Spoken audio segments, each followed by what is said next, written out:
हम लोग को पढ़ना था फिजिकल प्रॉपर्टीज में, शायद पढ़े थे, प्रिपरेशन पढ़े थे अल्कोहल का कि ना हो, तो फिजिकल प्रॉपर्टीज पूरा पढ़ा जाए।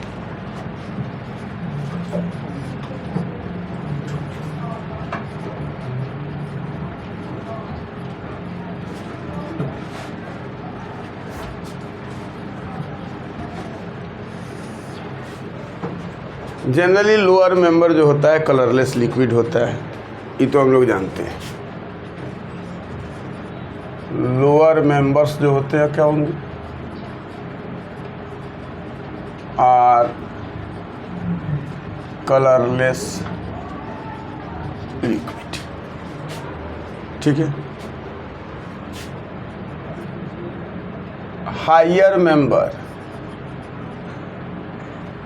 मैंने 11 कार्बन के बाद अप्रॉक्स मान लीजिए, higher members are wax like solid. अब अल्कोहल है तो दूध के जैसा थोड़े स्मेल देगा, अल्कोहल है तो अल्कोहल के जैसा स्मेल देगा। तो बोला जा सकता है कि इट हैज़ कैरेक्टरिस्टिक ओडर, माने जो जिस कैरेक्टर का है उस कैरेक्टर का ओडर होगा। बोल सकते हो it has characteristic odour. Alcohol का बर्निंग टेस्ट होता है, जैसे कोको कोला वगैरह पीते हो ना, तो थोड़ा बर्निंग होता है या तो उस टाइप का टेस्ट होता है इसका। तो बोल सकते हो it has burning taste. Methyl alcohol highly toxic होता है, लेकिन इथाइल अल्कोहल थोड़ा लेस टॉक्सिक। ऐसा नहीं कि अल्कोहल है तो टॉक्सिक नहीं है, वो तो एयर के प्रेजेंस में आते ही अल्डिहाइड बनाना शुरू कर देगा तो टॉक्सिसिटी थोड़ा बढ़ जाता है। तो इसमें बोला जा सकता है कि मिथाइल अल्कोहल, ठीक है ना, ये क्या होता है बेटा, हाईली टॉक्सिक होगा। और इथाइल अल्कोहल जो होगा थोड़ा लेस टॉक्सिक होगा, लेकिन टॉक्सिक तो होगा, ठीक है। अल्कोहल में हम लोग क्या देखते हैं कि अल्कोहल में ROH है, तो वाटर के साथ यह हाइड्रोजन बॉन्ड बना सकता है, यह भी हाइड्रोजन बॉन्ड बना सकता है, और इस साइड से भी हाइड्रोजन बॉन्ड बन सकता है।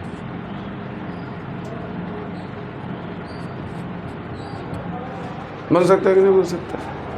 तो यह माइनस है, यह प्लस है, यह भी माइनस है, यह प्लस है, यहाँ क्या भाई, यह प्लस है, यहाँ माइनस है। मतलब यह वाटर के साथ हाइड्रोजन बॉन्ड बना सकता है, तो वाटर में सॉल्युबल हो सकता है कि नहीं। तो अल्कोहल को हम लोग क्या बोल सकते हैं कि they are soluble in water.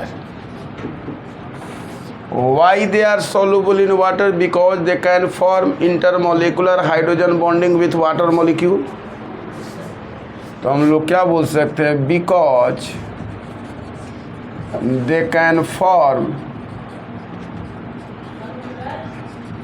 intermolecular hydrogen bonding with water molecule, ठीक है। लेकिन आप देखोगे कि इसमें नंबर ऑफ कार्बन बढ़ेगा अल्कोहल में, तो सोलुबिलिटी इसका क्या हो जाएगा, घट जाएगा, डिक्रीज करेगा। Why the number of carbon increases solubility decreases. बताओ तो अंकित, उस दिन बताए थे, तुमको बताए थे इस बात को कि why the number of carbon increases and solubility decreases. 3 को कंपाउंड में बताए भी थे।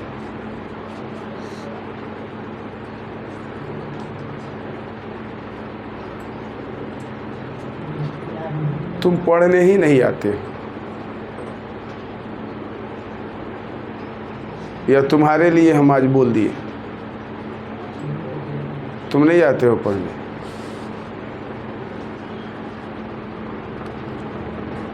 हमारा भी कुछ उम्र हुआ ना पढ़ाते पढ़ाते।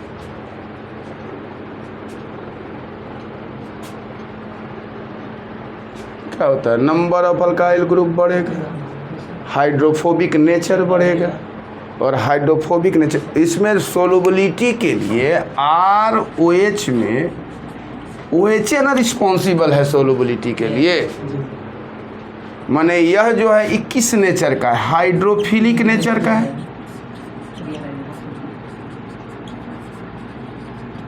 और यह हाइड्रोफोबिक नेचर का है। तो हाइड्रोफिलिक नेचर अभी डोमिनेट करेगा तब तक घुलेगा। हाइड्रोफोबिक नेचर अगर डोमिनेट करने लगेगा तो सोलुबिलिटी को घुलाना कम करना शुरू हो जाएगा। हाइड्रोजन बॉन्डिंग बनेगा तो इतना स्ट्रॉन्ग हाइड्रोजन बॉन्डिंग में पावर थोड़े है कि अल्काइल ग्रुप के पावर को क्या करे, हाइड्रोफोबिक नेचर को इग्नोर करके जाके घुला दे। इतना स्ट्रॉन्ग थोड़ी हो जाएगा। तो जनरली इसमें देखा जाएगा कि कब तक जितना छोटा अल्काइल ग्रुप है उतना ज़्यादा हाइड्रोफिलिक नेचर का डोमिनेशन है, और जैसे जैसे नंबर ऑफ अल्काइल ग्रुप बढ़ाइएगा वैसे हाइड्रोफोबिक नेचर डोमिनेट करेगा। तो जो जिस पर भारी, तो OH पर अगर अल्काइल भारी तो सोलुबिलिटी घट गया, और R पर OH भारी तो सोलुबिलिटी बढ़ गया। तो अगर हाइड्रोफोबिक नेचर का डोमिनेशन होगा तो वाटर में सोलुबिलिटी कम होगा, और हाइड्रोफोबिक नेचर का डोमिनेशन कब होगा? जब नंबर ऑफ कार्बन इंक्रीज करेगा। नंबर ऑफ कार्बन क्या होगा? इंक्रीज करेगा। तो नंबर ऑफ कार्बन इंक्रीज करेगा तो सोलुबिलिटी घटेगा। तो हम लोग बोल सकते हैं ना कि नंबर ऑफ कार्बन यहाँ लिखे भी तो सोलुबिलिटी क्या हो जाएगा? डिक्रीज करेगा। मतलब अगर यहाँ बोला जाए कि CH3OH, CH3CH2OH, CH3CH2, CH2OH, तो आप इधर जा रहे हो तो नंबर ऑफ कार्बन इंक्रीज कर रहा है कि नहीं कर रहा है? नंबर ऑफ कार्बन इंक्रीज कर रहा है। तो नंबर ऑफ कार्बन जब यहाँ देख रहे हो कि बढ़ रहा है तो बल्किनेस बढ़ रहा है उसका, मतलब हाइड्रोफोबिक नेचर बढ़ रहा है। तो यहाँ जब हाइड्रोफोबिक नेचर बढ़ेगा तो सोलुबिलिटी क्या हो जाएगा? डिक्रीज करेगा। तो सबसे ज़्यादा कौन घुलेगा? Methyl alcohol. तब कौन घुलेगा? Ethyl alcohol. तब कौन घुलेगा? प्रोपाइल अल्कोहल, है कि नहीं? तो सोलुबिलिटी के लिए हम लोग को यह भी देखना है कि किस टाइप के अल्काइल ग्रुप से जुड़ा हुआ है। समझ में आए? अब यहाँ जो है ROH,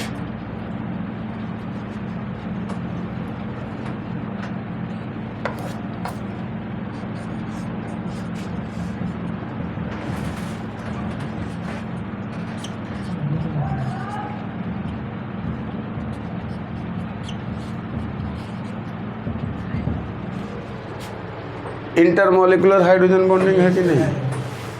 और जब इसमें यह इंटरमोलिकुलर हाइड्रोजन बॉन्डिंग बना रहा है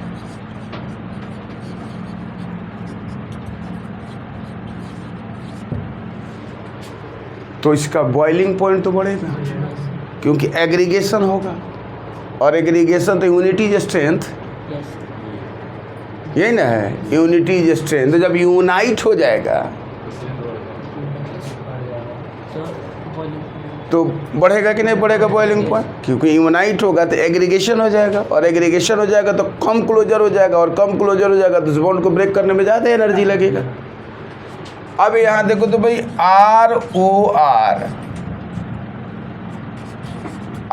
ROR इथर है, तो क्या इसके बीच में इंटरमोलिकुलर हाइड्रोजन बॉन्डिंग बनेगा? तो H नहीं है। अरे हाइड्रोजन बॉन्डिंग बनाने के लिए रिस्पॉन्सिबल तो हाइड्रोजन है ना, है? तो इसमें 2 गुवार है, इसमें भी 2 गुवार, इसमें H है, इसमें H है नहीं है। तो जब दोनों में H नहीं है तो इंटरमोलिकुलर हाइड्रोजन बॉन्डिंग बनेगा नहीं। यहाँ हो जाएगा van der Waals force of attraction, dipole dipole interaction. तो यहाँ क्या होगा? Lack of hydrogen bonding, lack of hydrogen bonding. तो अब अल्कोहल और ईथर का कंपेयर किया जाए तो किसका बॉइलिंग पॉइंट ज़्यादा होगा? अल्कोहल का बॉइलिंग पॉइंट ज़्यादा होगा ईथर से। काहे होगा? तो इसमें हाइड्रोजन बॉन्डिंग नहीं है, उसमें हाइड्रोजन बॉन्डिंग है। हाँ, ज़्यादा पावर है hydrogen. Van der Waals force तो भाई रूम टेम्परेचर पर वेपर बना लेगा भाई, उसके लिए कोई बात नहीं है। तो जनरली दिमाग में यहाँ देखेंगे ना कि इंटरमॉलिक्यूलर, यहाँ हाइड्रोजन बॉन्ड ज़्यादा पावर वाला है वान डेर वाल्स फोर्स से। यहाँ कौन सा फोर्स होगा भाई? Van der Waals force. तो वान डेर वाल्स फोर्स थोड़ा वीक होता है किससे? हाइड्रोजन बॉन्डिंग से। तो मतलब हम लोग जनरली यहाँ बोल तो सकते हैं ना कि ईथर और अल्कोहल का कंपेयर किया जाए तो किसका बॉइलिंग पॉइंट ज़्यादा होगा? Alcohol. Why the boiling point of alcohol is greater than ether? Because their molecules are associated by intermolecular hydrogen bonding. Alcohol के मॉलिक्यूल के बीच में कौन सा बॉन्डिंग होता है? इंटरमॉलिक्यूलर। तो हम लोग बोल सकते हैं ना कि the boiling point of alcohol is greater than ether having same molecular mass, same molecular mass। का है तो क्या बोलोगे? because their molecules are associated by intermolecular hydrogen bond। तो अब कंपेयर कर दिए कि ईथर में, अब जैसे यहाँ देखो C2H5OH कितना कार्बन है जी इसमें? 2 कार्बन।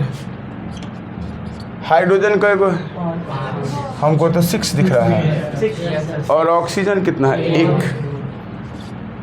CH3OCH3 इसमें भी कार्बन है कि नहीं है? दोनों का मॉलिक्यूलर फार्मूला सेम है कि नहीं है? दोनों का मॉलिक्यूलर वेट सेम है कि नहीं है? लेकिन बॉइलिंग पॉइंट किसका ज़्यादा होगा? अल्कोहल का। तो मॉलिक्यूलर वेट यहाँ थोड़ी कोई फ़ायदा रख रहा है। अगर दोनों का मॉलिक्यूलर वेट से अगर बॉइलिंग पॉइंट का कंपैरिजन किया जाता तो दोनों का सेम मॉलिक्यूलर वेट होता है। लेकिन अल्कोहल के मॉलिक्यूल एग्रीगेट है किससे? इंटरमॉलिक्यूलर हाइड्रोजन बॉन्डिंग के। वह ईथर में कमी है, तो ईथर में लैक ऑफ हाइड्रोजन बॉन्डिंग है, जिसके चलते ईथर का बॉइलिंग पॉइंट कम होगा और इसका बॉइलिंग पॉइंट होगा ज़्यादा होगा। और अल्कोहल में एक ट्रिक है। ट्रिक क्या है? मतलब किताब में लिखा हुआ है भाई कि अगर एक मेंबर से दूसरे मेंबर से, मान जैसे first member, second member, third member, fourth member, fifth member, तो बॉइलिंग पॉइंट जब ऊपर से नीचे जाओगे तो ऊपर से नीचे ऊपर से नीचे जाने के बाद बॉइलिंग पॉइंट बढ़ेगा। काहे बॉइलिंग पॉइंट बढ़ेगा भाई? क्योंकि मोलेकुलर वेट बढ़ेगा। तो पूछा गया कि मोलेकुलर वेट बढ़ेगा, तो पूछा गया कितना बढ़ेगा, तो लिखना लगभग 10 से 12 डिग्री सेल्सियस के बीच में डिफर होता है। जैसे मान लो इथेनॉल का बॉइलिंग पॉइंट जो है 78 डिग्री सेल्सियस है, तो अगर प्रोपेनॉल का देखोगे तो इसमें 10 से 12 डिग्री सेल्सियस जोड़ दोगे तो किसका बॉइलिंग पॉइंट आ जाएगा? प्रोपेनॉल का। मतलब एक मॉलिक्यूल से दूसरे मॉलिक्यूल का जब तुम लोग बॉइलिंग पॉइंट देखोगे तो उसमें अप्रॉक्स की बात में गारंटी नहीं है। केमिस्ट्री में किसी बात की गारंटी नहीं है, क्योंकि डाटा एक्यूरेट नहीं है तब तक केमिस्ट्री एक्यूरेट नहीं है। लेकिन अप्रॉक्स की बात हो रही है कि 10 से 12 डिग्री सेल्सियस के बीच में उसमें क्या होगा? डिफर होता है। एक मेंबर से दूसरे मेंबर में बॉइलिंग पॉइंट बढ़ता है, तो मॉलिक्यूलर वेट बढ़ेगा, सरफेस एरिया बढ़ेगा, वान डेर वाल्स फोर्स बढ़ेगा, बॉइलिंग पॉइंट बढ़ेगा। कितना बढ़ेगा भाई? तो अप्रॉक्स 10 to 12 डिग्री सेल्सियस के करीब में बढ़ेगा एक मेंबर से दूसरे में। इतनी बात क्लियर हुई? अब आ रहे हैं हम लोग केमिकल प्रॉपर्टीज पर बात करते हैं।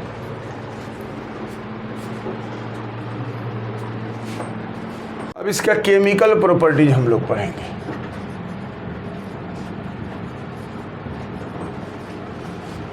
केमिकल प्रॉपर्टीज में इसके पास रिएक्शन होगा, एक बार यहाँ से क्लीव करेगा, H देगा, तो H अगर देगा तो एसिडिक नेचर होगा। तो यहाँ हो जाएगा क्लीवेज ऑफ OH बॉन्ड का क्लीवेज होगा।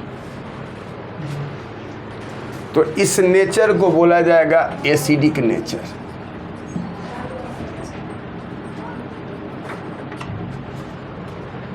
दूसरा नंबर में यह भी तो हो सकता है कि क्लीवेज ऑफ OH हो जाए, OH निकल जाए। तो यहाँ क्लीवेज ऑफ ROH माने RO का बॉन्ड निकल रहा है, H तो साथ ही निकलेगा। तो यहाँ कुछ वह दिखा सकता है बेसिक नेचर। अब रिएक्शन इन्वॉल्विंग अल्काइल ग्रुप, ये भी तो इन्वॉल्व हो सकता है। तो यह हो सकता है कि रिएक्शन इन्वॉल्विंग अल्काइल ग्रुप, मतलब हो सकता है ऑक्सीडेशन, डिहाइड्रेशन, डिहाइड्रोजनेशन, बहुत सारा रिएक्शन ही दिखा सकता है। तो हम लोगों को मालूम है कि प्लस R इफेक्ट बढ़ता, प्लस I इफेक्ट बढ़ेगा तो एसिडिक नेचर घटेगा, घटेगा भाई। तो एसिडिक नेचर घटेगा, मतलब अगर CH3OH है, CH3CH2OH है, CH3 होल ट्वाइस CHOH है और CH3 होल थ्राइस COH है, तो मतलब नंबर ऑफ अल्काइल ग्रुप इधर से बढ़ते जा रहा है। इसका मतलब है कि एसिडिक नेचर घटते जा रहा है। इसका मतलब है कि बेस्ट एसिडिक नेचर में मिथाइल अल्कोहल होगा, है कि नहीं। तो इधर बढ़ते जाएंगे हम लोग, प्लस I इफेक्ट क्या हो रहा है, बढ़ रहा है। तो एसिडिक नेचर क्या हो रहा है, घट रहा है। और यह भी हम लोगों को मालूम है कि जब C और O के बीच में जब क्लीवेज होगा तो बेसिक नेचर होगा। इसका मतलब है कि इस केस में प्लस I इफेक्ट बढ़े तो बेसिक नेचर हो, इसका रिएक्टिविटी बढ़ेगा, तो उसका रिएक्टिविटी क्या हो जाएगा भाई, बढ़ेगा। मतलब इसमें टर्शियरी अल्काइल बेस्ट है, तब सेकेंडरी अल्काइल है, तब RCH2OH है, तब MEOH है। और एसिडिक नेचर में सबसे पहले MEOH है, तब ETOH है, तब सेकेंडरी अल्कोहल है, तब टर्शियरी अल्कोहल है। तो हम लोगों को इसका नेचर पढ़ना है कि अल्कोहल के पास एसिडिक नेचर है। तो अब तो ये बड़ा गंभीर बात है भाई कि एसिडिक नेचर को टेस्ट करना है अल्कोहल का, कि अल्कोहल एसिड है कि नहीं है। तो अल्कोहल वाटर से भी वीक एसिड है। अब क्यों वीक एसिड है, तो अल्कोहल में ROH होता है और इसमें R के पास प्लस I इफेक्ट है।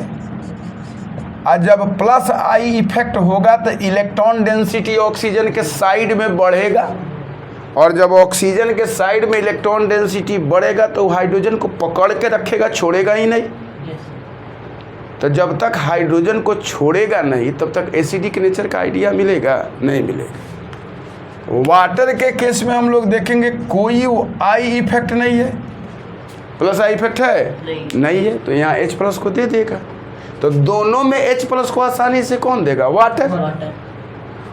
अरे दोनों में H प्लस को कौन आसानी से देगा, वाटर। तो हम लोग बोल सकते हैं कि water is more acidic than alcohol due to presence of plus I effect. बात समझ में है। तो हम लोग यहाँ बोल सकते हैं ना कि H2O is more acidic than alcohol due to absence of, सही तो है, प्लस I इफेक्ट। वाटर के पास प्लस I इफेक्ट नहीं है, अल्कोहल के पास प्लस I इफेक्ट है, तो वो क्या हो गया, लेस एसिडिक हो गया। अब आप बताओ कि अल्कोहल वाटर में अगर लिटमस पेपर को डाला जाए तो लिटमस पेपर के कलर में कोई चेंज होगा, ये पागल की तरह का जवाब दे रहे हो। वाटर का तुमने पढ़ा होगा कि वाटर जो होता है ये KW का वैल्यू तुमको पढ़ाया गया होगा, H plus OH minus is equal to 1 × 10⁻⁻14।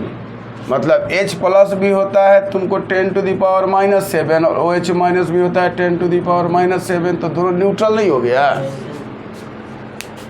तो वाटर में लिटमस पेपर डालने के बाद क्या लिटमस पेपर में कोई कलर चेंज होता है? नहीं होता है। तो अल्कोहल में लिटमस पेपर डालने के बाद कोई कलर चेंज होगा? नहीं होगा, उसे भी वीक एसिड है। जब वाटर में कोई कलर चेंज नहीं होगा तो अल्कोहल तो उससे भी वीक एसिड है, तो हो जाएगा क्या उसका? नहीं होगा। तो जब लिटमस पेपर से पता ही नहीं लगेगा कि दोनों में कौन एसिड है, तो दूसरा कोई ना कोई एसिड का तो फंडा ले आना पड़ेगा कि ताकि चेक किया जाए। तो एक ही चीज़ को आप लोग 10th क्लास में पढ़े होंगे कि अगर मेटल को एसिड के साथ रिएक्शन कराया जाए तो हाइड्रोजन गैस इवॉल्व होता है, तो पता लग जाएगा कि वह एसिड है। तो पता लगेगा। तो आप देखिए तो भाई ROH में आप एक्टिव मेटल रखना। एक्टिव मेटल में तो सबसे बेस्ट है भाई सोडियम, पोटेशियम, रबीडियम, मैग्नीशियम, कैल्शियम, यह सब एक्टिव मेटल है। तो इसके साथ जब भी रिएक्शन कराओगे तो देगा metal alkoxide plus hydrogen gas. तो बोलेगा कि भाई हमारे पास एक फंडा है कि हम बता सकते हैं कि हम एसिडिक नेचर के हैं। तो आप 2ROH ले लोगे और इसमें 2Na रख दो,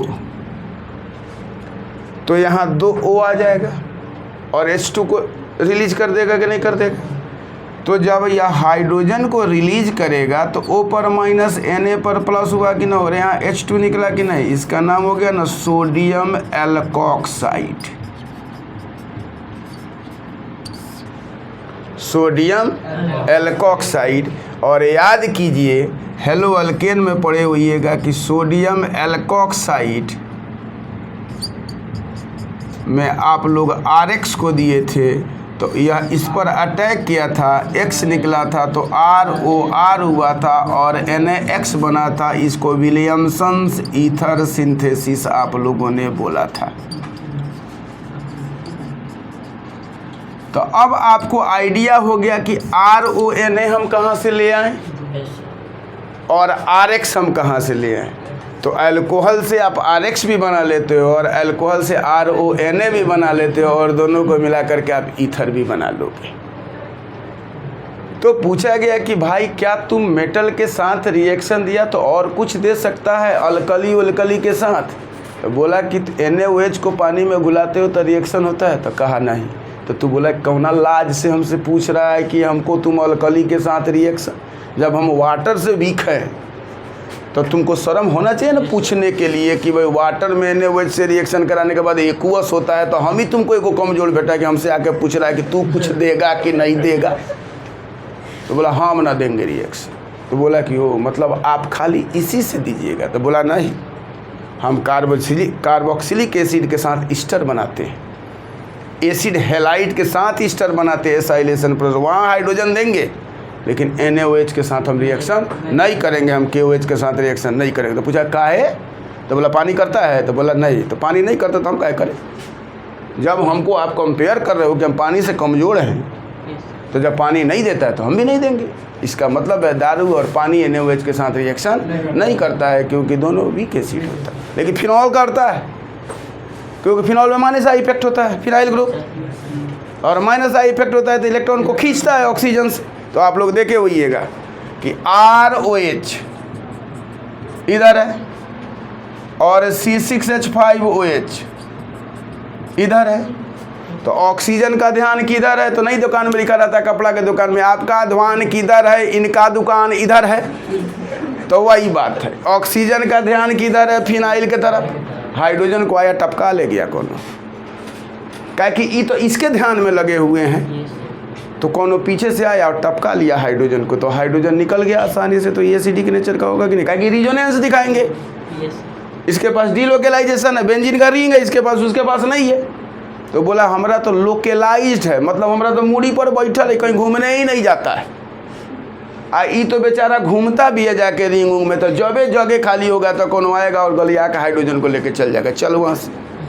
तो ये कहता है कि हम NaOH के साथ देंगे, ROH कहता है हम NaOH के साथ रिएक्शन नहीं देंगे। तो कहता है का है भाई? तो कहता है एगो तो उधर से भी इलेक्ट्रॉन है, एगो तो हम अपना लोन पेयर से परेशान हैं, तो हमरा ये जा नहीं रहा है कहीं, तो हम हाइड्रोजन को छोड़े का है? तो नहीं है कि हम तो डूबेंगे सनम आपको भी ले डूबेंगे, वही बात है। R का इलेक्ट्रॉन आएगा ऊपर और इलेक्ट्रॉन डेंसिटी को बढ़ा देगा। ऑक्सीजन पर तो रिपल्सन पहले से है भाई, क्योंकि लोन पेयर का रिपल्सन है वहाँ, तो क्या करेगा? हाइड्रोजन को ना वो बेचारा कमज़ोर दिख रहा है, कहेगा है तू निकला तो मार के फाड़ देंगे कपार तुम्हारा, तो ये कहेगा ठीक है भाई हम रुकल हैं तुम्हारे साथ। लेकिन इनका ध्यान किधर है? हाँ, तो कपड़ा का दुकान उधर है, तो इनका दुकान इधर है, तो हाइड्रोजन को कौनवा या टपका के लेके चल गया। तो सबसे पहले हाइड्रोजन कौन देगा? ROH की फिनॉल। तो ये कहता है कि phenol is more acidic than alcohol, तो यहाँ प्लस आई है माइनस आई है, तो माइनस आई इफेक्ट आएगा तो एसिडिक नेचर बढ़ेगा कि नहीं बढ़ेगा? और प्लस आई इफेक्ट आएगा तो घटेगा कि नहीं घटेगा? तो वो कमज़ोर एसिड है, ये ज़्यादा एसिड है। तो अगला क्लास में अब इसके बाद बताएंगे जो देगा तो क्यों देगा, नहीं देगा तो नहीं देगा।